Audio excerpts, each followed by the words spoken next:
He has delighted lovers of comedy across the world for generations.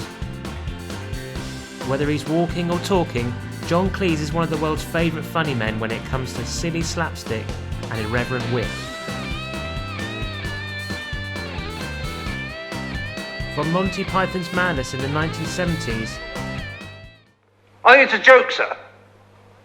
Like Silly as Sodus or Big as Digger, sir. to the brief but unforgettable Fawlty Towers. Can't, I've got too much to do. Listen, don't mention the war. I mentioned it once, but I think I got away with it all right. From the fun of A Fish Called Wonder. Созвучий слов живу, и душит непонятная святая прелистовая. To Q in James Bond, Die Another Day.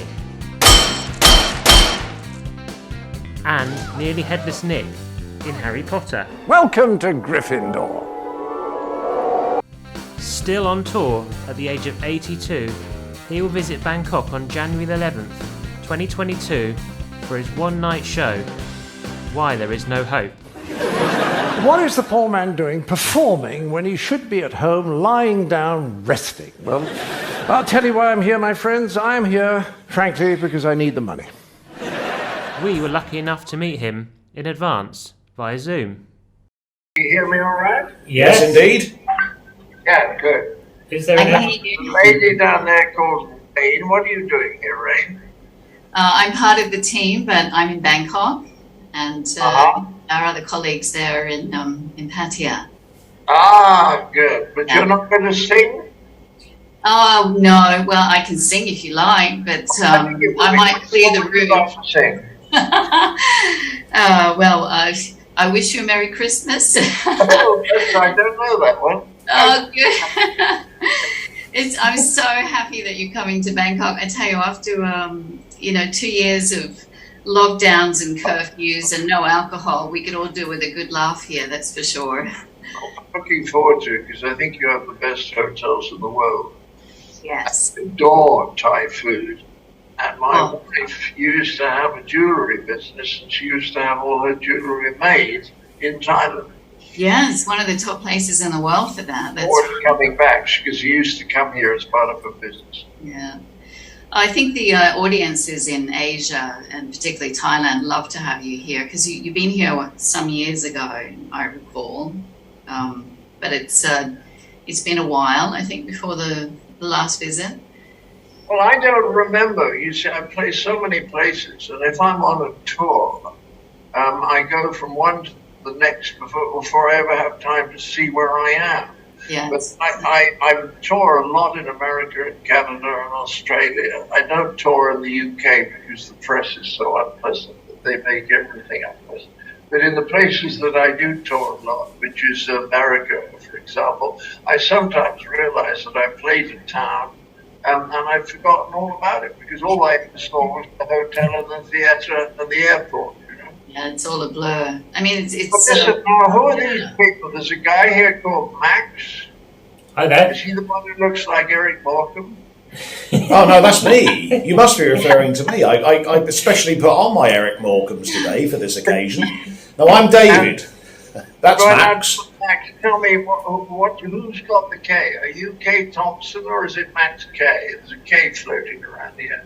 Yeah, so Maxwell Kimberly Thompson. When I was younger, my mum and dad put their surnames together and created this brand new name to the world that no one else has got. You're Max Kimberly, so who is the aged Eric Morecambe impersonator? David Morecambe Smith. My mum and dad did the same thing, although my dad's name wasn't Morecambe, funnily enough. Not very wise. What? Dad's name was what? Wasn't Morecambe. To be honest, I don't remember my dad's name. Oh, that's a bit sad. Yeah, so... Well, I think you're not that old, are you? Just about to turn 53 in a couple of weeks. You wait till you're 82, then your memory will be completely gone. I have my own name tattooed on the inside of my wrist, so that when I say, oh, hello, who are you, I can just have a quick... I shall be very happy if I make it to 82, to be honest. Oh, gosh, yeah. I mean, and what I find so wonderful is that the other day I was talking to both my sons who are like early 20s, and they've just discovered Monty Python. They asked me, said, "Mum, have you ever seen this Monty Python stuff? It's so funny." And I said, "Wow, isn't it great that even now with kids now, it's what you did and all the humor that you're involved in is still so relevant and still so funny." It's hard to figure out what it is that was so different, but I think the word that sums it up is silly.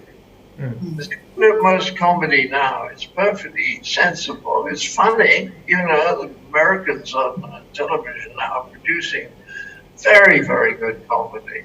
But very little of it is silly. Very little is people slapping each other's faces with fish. Or opening a cheese shop that doesn't have any cheese at all in it. You don't get that kind of humor.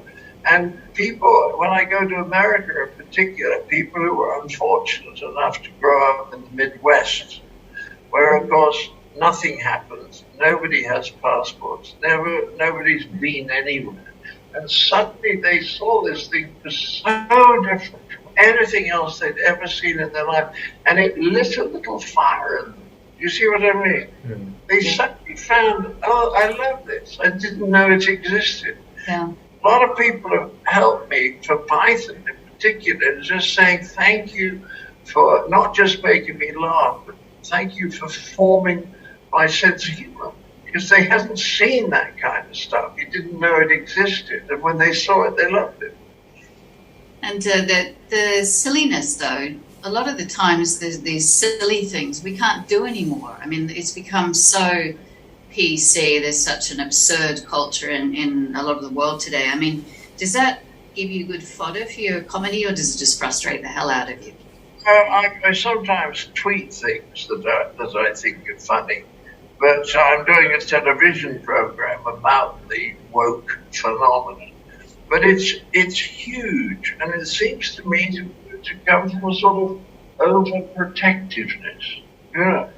Parents need to protect their children, but we all know if they're overprotected, it's not good for the children.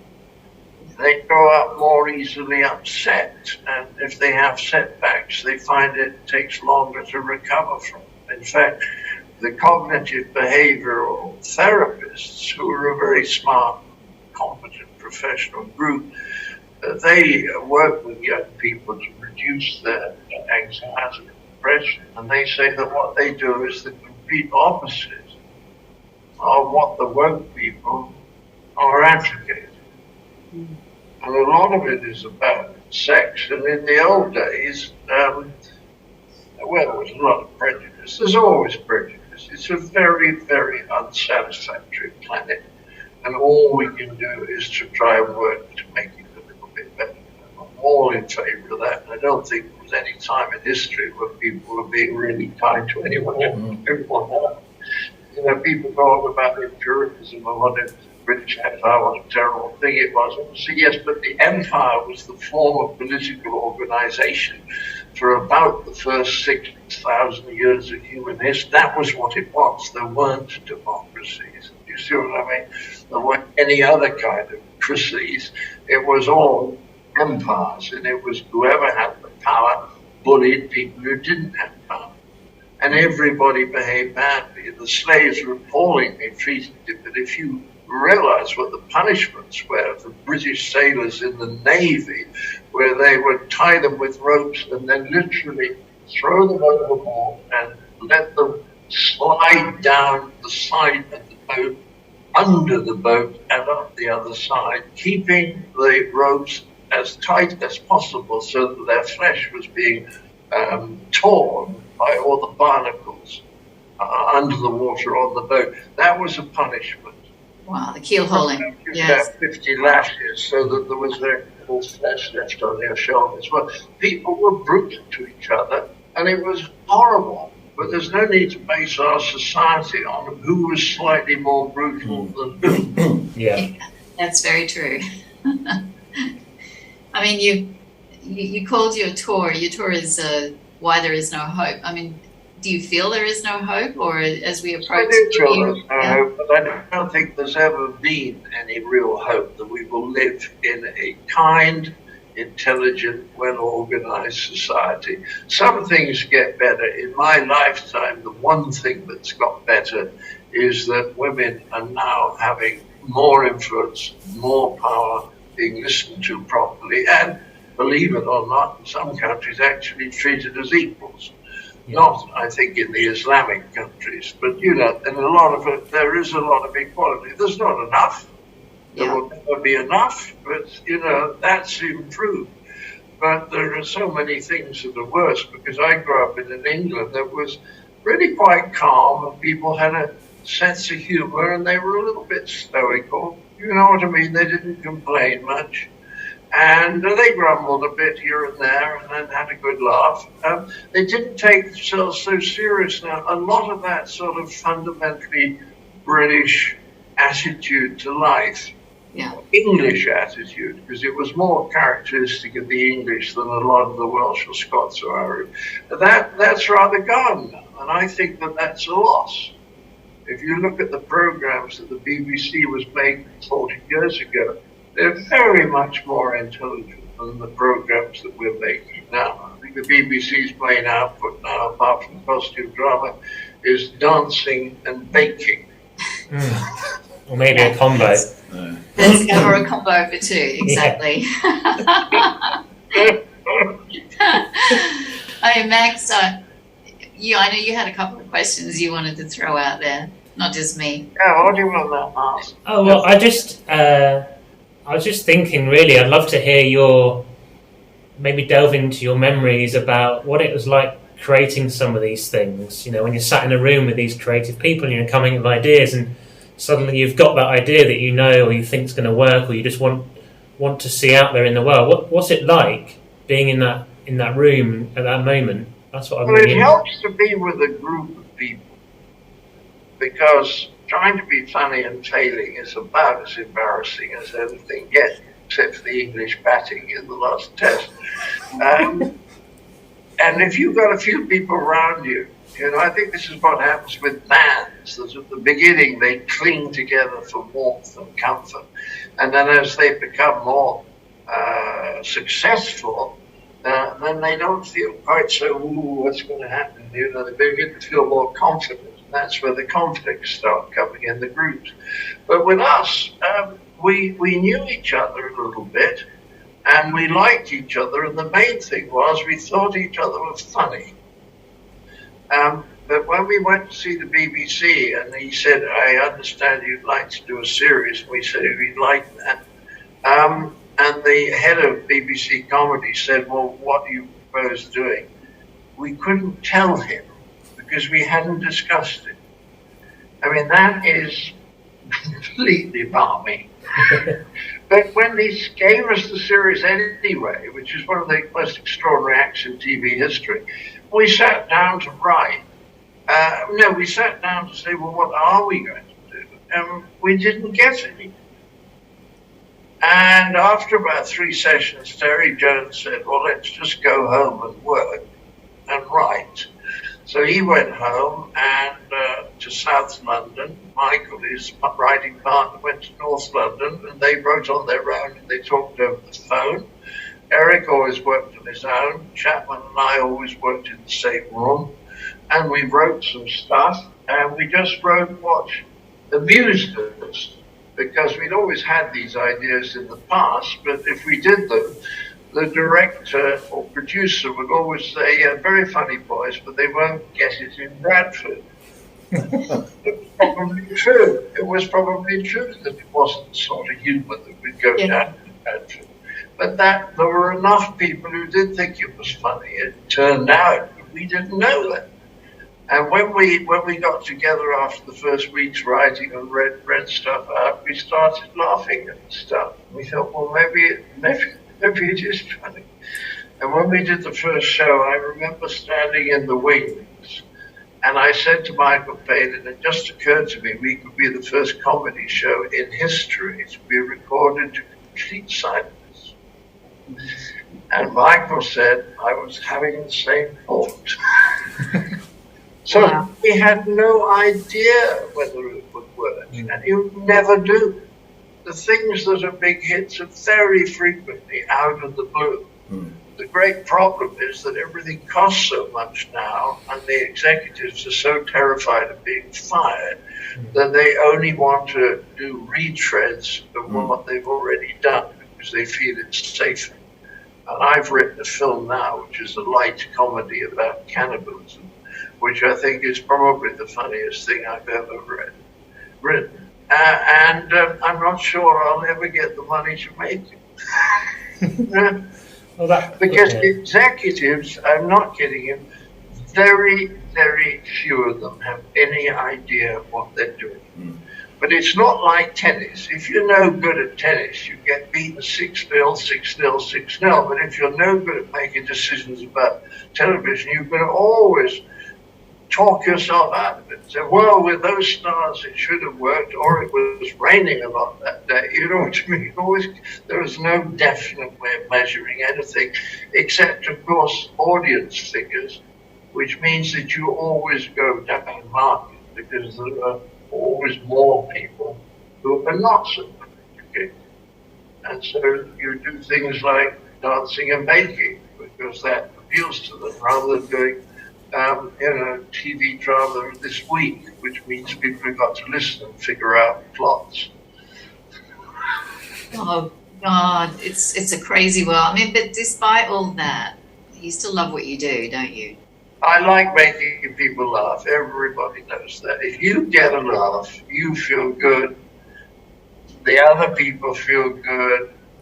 The sense that you're part of a group, there's an acceptance all the way around, not just of the person making the joke, but of all the people laughing with it.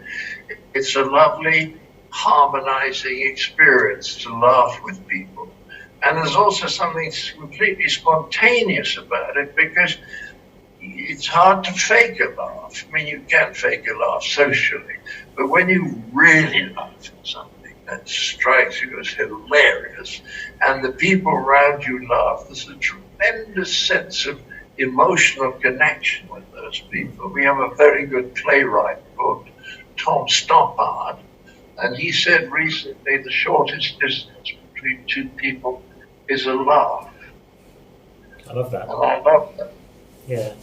And laughter is infectious, and I think one of the things because I put up that I was interviewing you today, and someone said it'd be interesting to know, do you think if there was almost like a group therapy you could go to where laughter was the medicine and you could have arguments and it was fun and it was engaging, and that would help cure some of these negativities, I think, but that laughter being a medicine, I like that. Exactly. And if you look at it, people think that humor's critical, and that's true. You can't be funny about people who are perfect. You see what I mean? You've got somebody there who's appropriate, kind, generous, intelligent. You can't be funny about them. So it's about foibles. But instead of getting serious about it, say, well, they're a pretty hopeless bunch, human beings.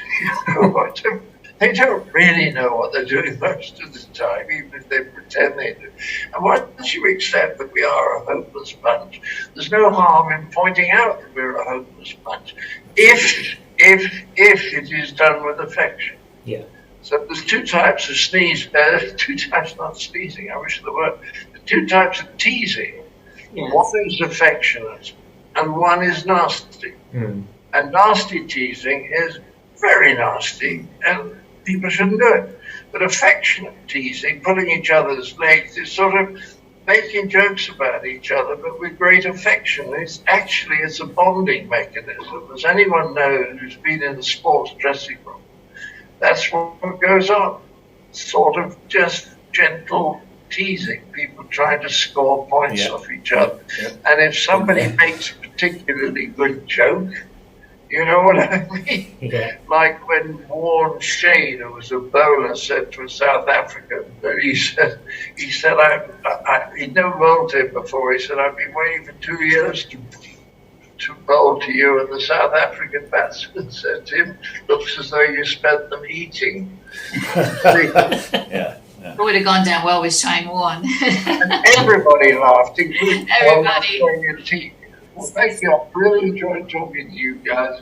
It's Likewise. been so wonderful. It's Thank been a you. lifetime ambition for me, sir, I can assure you. Good. Well, come along on the 11th. I will. We will be there for We'll sure. be there for sure, 100%. And thank you so And much. ask nice, rude questions. I can't stand polite ones because they don't lead anywhere. Ask really nasty questions. And why on earth can't you stay married, you know? I'll prepare then. You're better, yeah. Good one. Good one. Oh, we're looking forward to it. Have a great trip. Good. And Thank you, John. thanks, everyone. Thanks for joining us here on Bangkok Expats.